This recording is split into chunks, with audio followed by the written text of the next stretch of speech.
রাজ্যে অব্যাহত প্রমোটার রাজ। আইনকে বুড়ো আঙুল দেখিয়ে জলাশয় ভরাট করে যত্রতত্র গজিয়ে উঠছে ইমারত। ব্যতিক্রম নয় মুর্শিদাবাদের ভগবান গোলাও। শতাধিক বছরের পুরনো পুকুর ভরাটের অভিযোগ স্থানীয় প্রমোটারদের বিরুদ্ধে।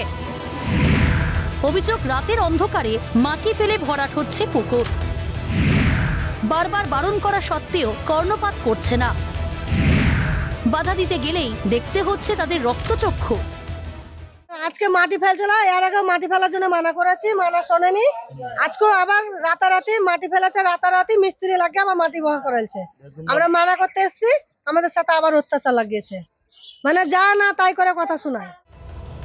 জানা যায়, ভগবানগোলা বিডিও অফিসের পেছনে থাকা এই পুকুরের চারিপাশে গড়ে উঠেছে বেশ কিছু বাড়ি। অভিযোগ, জেলা পরিষদের জায়গায় থাকা পুকুর চক্রান্ত করে দখলের চেষ্টা করছে অসাধু প্রমোটাররা। এখন প্রশ্ন, প্রশাসনের নাকের ডগায় কিভাবে চলছে এই অবৈধ কার্যকলাপ? তবে কি সব জেনেও মুখে কুলুপ? অনেক বাড়ি আছে, তাদের এখান থেকে নিকাশি ব্যবস্থা সেই পুকুরটা আছে।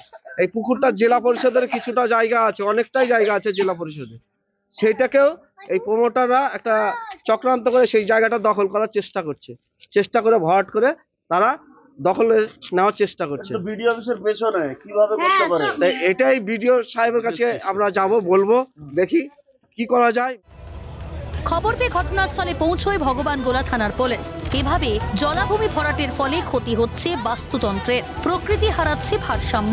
এ নিয়ে বরাবরই সরব থেকেছেন পরিবেশবিদরা। কিন্তু তাতে কি আসে যায়? প্রশাসনের মদত না থাকলে প্রকাশ্যে পুকুর ভরাট কিভাবে সম্ভব? উঠছে প্রশ্ন।